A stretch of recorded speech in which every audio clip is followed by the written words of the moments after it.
Welcome back to the Sparks IQ Virtual Selling Educational Web Series. This is episode 4, Backstage Selling.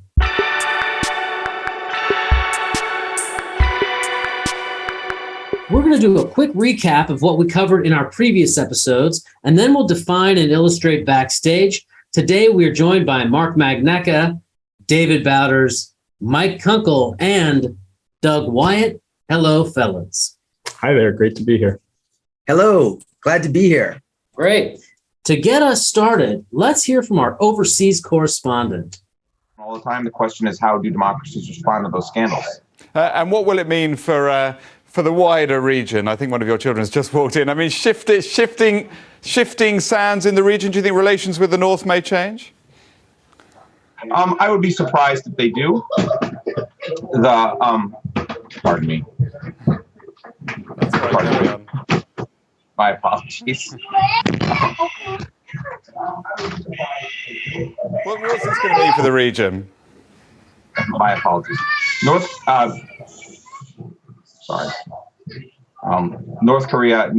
South Korea's policy choices on North Korea have been severely limited. That guy didn't obey a key front stage best practice: lock the door.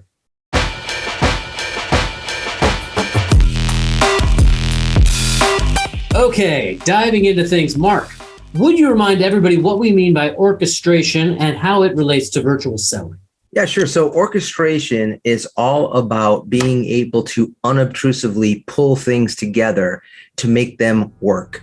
And so at the highest level, a maestro who's conducting an orchestra is not playing any instrument, him or herself, but rather they are orchestrating everybody else to make this beautiful music. And in the world of virtual selling, what we're finding is the very best sellers have this skill set, this capacity to organize and orchestrate their internal resources, their subject matter experts, their buyers, and being able to pull this together to make it a compelling buying experience. That's why so many experts are saying your ability to orchestrate is a critical skill on a go-forward basis as a seller. Thanks, Mark. Anybody else want to chime in? Yeah, Jason. So, Mark, we've talked about this in the past. It's one of the things I really love about the book. I actually have a background in music. I played professionally and I did conduct.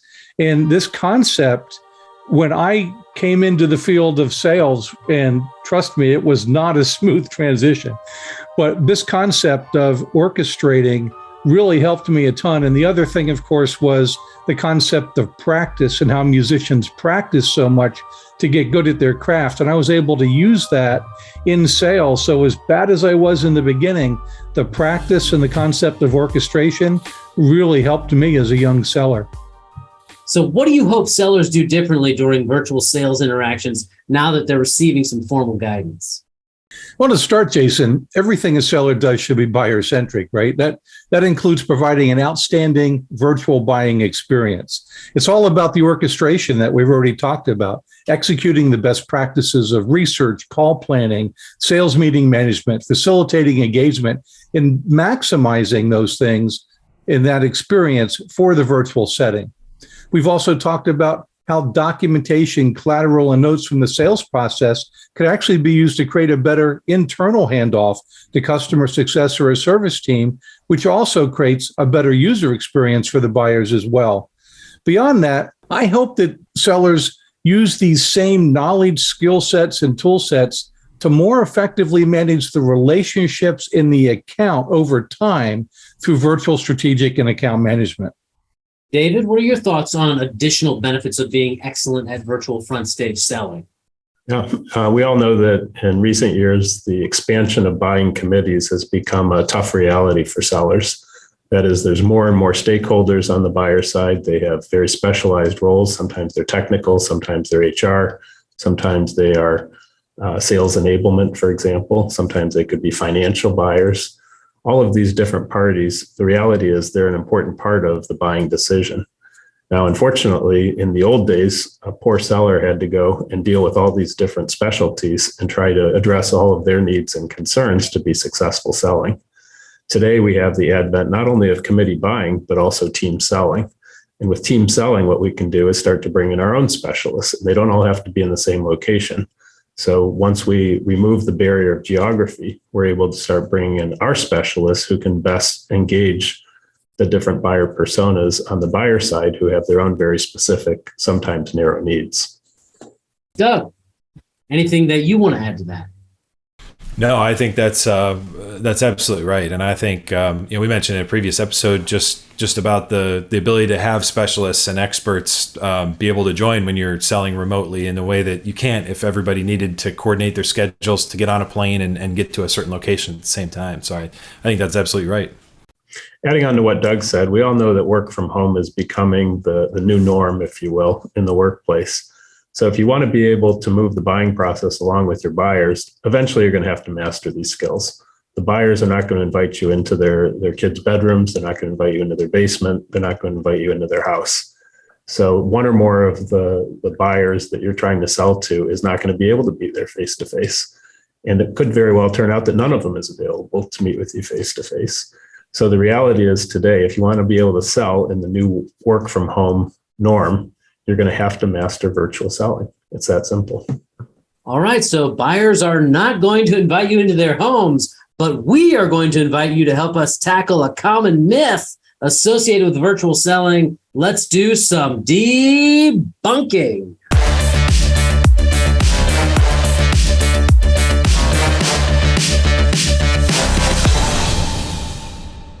So here's the myth. Buyers are not ready for virtual. Mike, please debunk. Are you kidding me? Look, Bain & Company reported that 92% of B2B buyers prefer virtual sales interactions.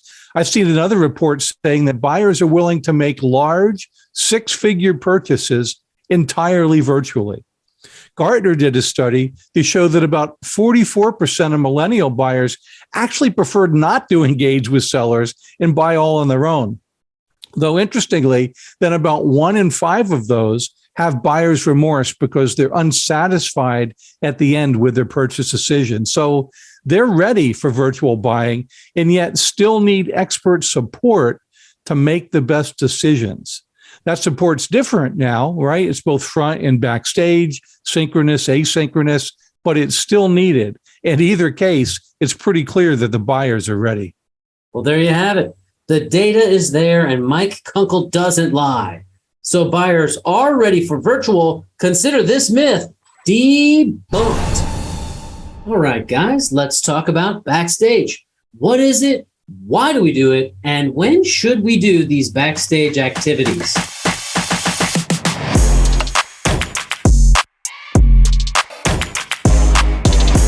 Mark, in your book, Mastering Virtual Selling, you talk a lot about the micro buying experience. And looking at the diagram, it's easy to see that there's more backstage than front stage. So can you talk a little bit about that? Sure. Micro buying experience is the name we gave to what is, in effect, a 3-step dance, right? It's what happens before a live interaction. It's what happens during the live interaction. And it's what happens after that interaction. So we think of each one of those almost like a unit, and we call that a micro buying experience. And throughout a sales process, every time you're interacting virtually or in some cases in person, it's the same element. There's things that are happening before, there's things that are happening during when you're interacting live, and there's things that are happening afterwards. So an example of the before is being able to, in a virtual environment, send a quick introduction and agenda to help apprise people. This is what we want to accomplish on this particular call. Maybe it's connecting with them on LinkedIn in advance so that you know a little bit about each other. And then during a call, a live call, it could be dropping the agenda in the chat window and reminding people that they can use the chat to ask questions at any time. It is telling them that you're going to be recording the call. And the reason you're recording the call is you want to be able to, capture snippets from the call that could be shared with other people who aren't present on the call, number one. And number two, to be able to simplify the note-taking process, to be able to be more accurate by having a complete transcription of what's happened. And after the call, you take the transcription, you drop it right into your CRM, And the reason that's valuable is that on your next call, you can quickly review the notes, almost like a doctor reviewing the charts, and you can quickly remind yourself of exactly what was supposed to happen before this next call. And then finally, some examples of after the call has ended. We all know about the value of sending a thank you email. Well, what about a thank you video where there's a little bit of emotion and context, being able to summarize some of the key points? You could include some links to content, whether it's specific websites or a DSR, as we've talked about. And then finally, maybe taking one of the snippets from that recording, just 30 or 60 seconds, that somebody had called out as important, and be able to share that as well. So when you step back and you look at that, it's sort of a holistic before, during, and after that is the microbiome experience. That brings me to my next question for you, Mark, and it has to do with one of my favorite concepts in your book, presence in your absence. So can you, first of all, tell everybody what you mean by that? And then tell us how a salesperson can go about achieving it. Well, if you think about the way most of us work as human beings, there's a thing called the law of recency. And the law of recency is we tend to remember the thing that happened to us most recently. So just as an example, let's pretend you were looking at a car to buy, and you looked at one car on March 15th, and you looked at one car on April 15th, and you looked at another car on May 15th. And now you're going to make a decision to buy a car on May 21st. Well, the car that you saw most recently is the one most top of mind. You may have forgotten about things you really liked about the car you saw back in March, or even the one in April. So the question becomes, how do you stay top of mind? Now, the thing is, most of the great brands understand this. There's a reason you see the Nike swoosh. There's a reason you see Apple's logo in so many different places, because one of the elements of branding is to create presence in your absence. It's to remind you about that product, even though you may not be owning it or using it at that moment. In a similar way, by having a strategy and knowing full well that you've met with a potential buyer who's a prospect now, and that you have just set your next meeting up and it's not for 30 days. The simple way to think about this is, what am I going to do so that 2 weeks from now, I am back top of mind and having some interaction with them, that they're thinking about what we're going to do, so that not a full month has gone by and now we have to start back and kind of rewind the clock. So at the highest level, creating presence in your absence is simply the catchphrase we use to help make sure you stay top of mind. And there's a number of different technology tools that can help make it easy to do this. I think for any seller who's ever had a deal basically stall or turn out with a loss or closed no opportunity, one of the things they probably are wondering is, what happened? And this is what I call what the buyer is doing behind your back. We know that just because we're not meeting face-to-face with our buyers doesn't mean their buying process has come to a standstill. They're still looking for more information. They're still evaluating alternatives. These are the activities that we need to be a part of. If we want to do that, we have to have a very concrete strategy, and we also have to have practical tactics for how to create presence in our absence. Doug, you've mentioned repeatedly the need for sellers today to remain top of mind through the entire buying journey. And can you talk a little bit about that? Well, I think it's critical, and I think we know, and anybody in sales fundamentally understands that there's buying happening at times that are different necessarily than when you're on the call. There's certainly the buying process is happening while you're live on a call with somebody, but it's also happening at other times. And so being able to own that buyer journey, even when you're not synchronously and communicating with them, is really critical. Recently, my wife and I bought some exterior French doors for our house, and we actually had a tale of two vendors that we were considering for this, and one that really did great orchestration, like we're talking about, and one that basically insisted on having a live sales process in the way that things were done years ago. So the one that kind of did things in a little bit of old school way. They scheduled the time, and then the day before I was required to call in so that I could confirm my appointment. And of course, they did some old school stuff like, hey, I need to know that your wife is going to be there, which it's probably not very professional. And it's the equivalent in B2B, like saying, well, I'm only going to meet with you if your boss is going to be there. Then this vendor came out and spent 90 minutes of my time and my wife's time just going through every feature and benefit. The whole thing was a pre-planned script and process. And it wasn't very buyer-centric at all, but it also was a huge time suck. In contrast, there was another vendor who did the first part of the conversation over the phone with me, spent 5 to 10 minutes, and then basically said, I'm going to come out next week and we'll look at the area you want to put these doors in. But in the meantime, here's a website you can go to and actually configure the layout of the doors you want, the style of the doors, what knobs you want, all that kind of stuff. So do that and then send me a screenshot of what you come up with. And then I'll have that in mind when I come out and we can talk about where the fit is. But it also allowed me to self-serve part of that conversation and focus on what's important. So when I'm actually spending time with that vendor, it's actually stuff that's relevant to making the solution work for me versus just pitching me features and benefits. And guess what? When I went to that website he gave me, I also looked at the quality of the doors.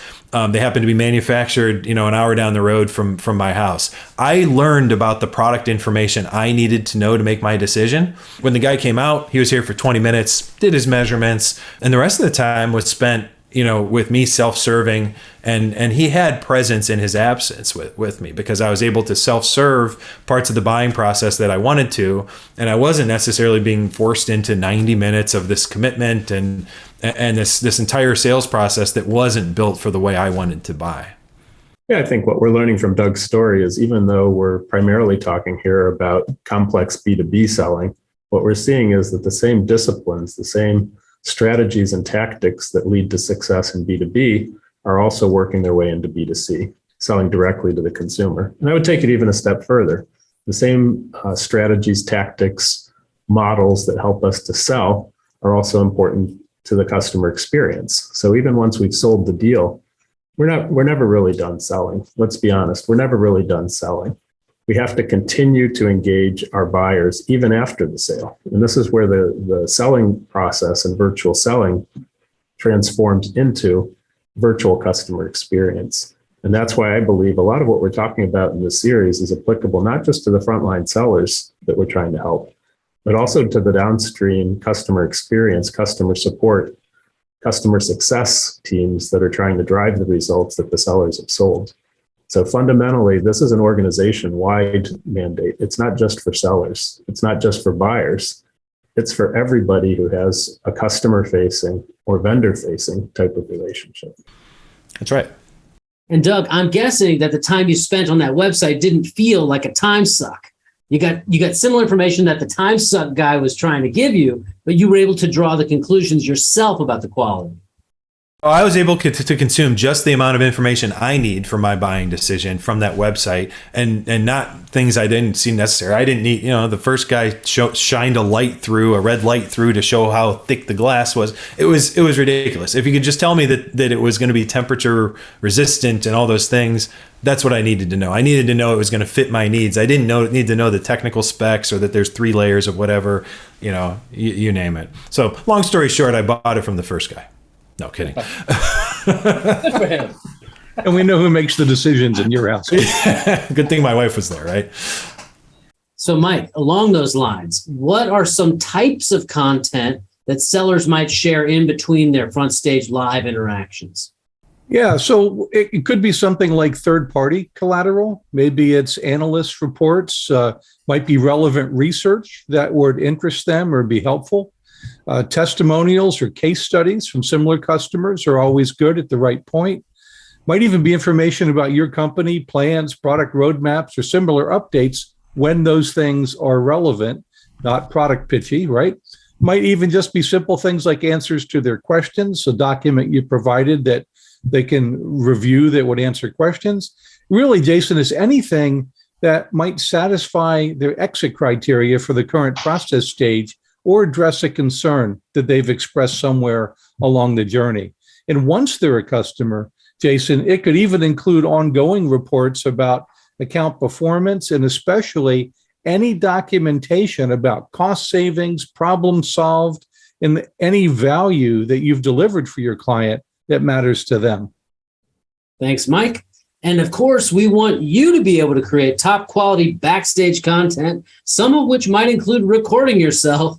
So Jeanette is back with a segment on virtual backgrounds. Jeanette, let's talk tech.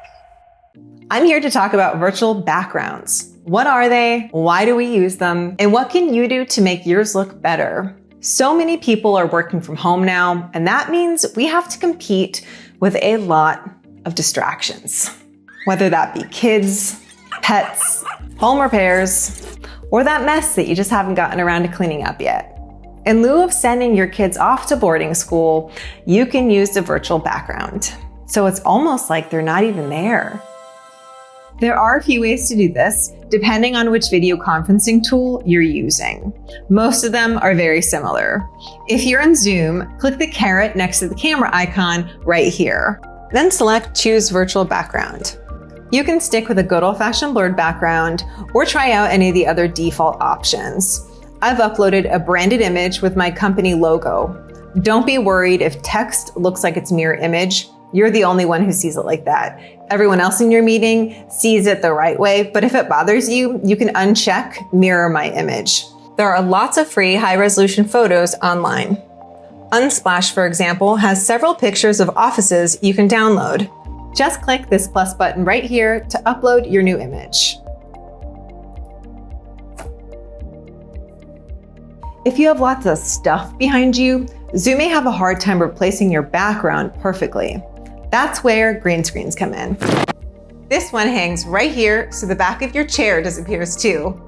The cool thing about video conferencing apps like Zoom is that some of them have an I have a green screen button. Once you select it, you're going to want to check this little button here. Select the green behind you, and in this case, Zoom will automatically remove all of the green color and replace it with my virtual background.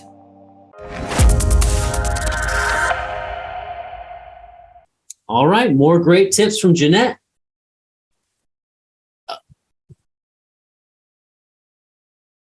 So, if you're going to record a welcome video, consider using a virtual background, and they're obviously great for your front stage calls as well. And that's it for this one. Be sure to check out our next episode where we dig into possibly the most important and most impactful element of virtual selling, Backstage best practices. But before we go, I'm feeling spiritual, so let's join together in virtual prayer. Signore, tutte le nostre sofferenze, le nostre difficoltà, i momenti difficili che stiamo vivendo, in modo particolare in questo momento. Preghiamo perché il Signore ci liberi da tutti questi mali e in modo particolare dai nostri peccati.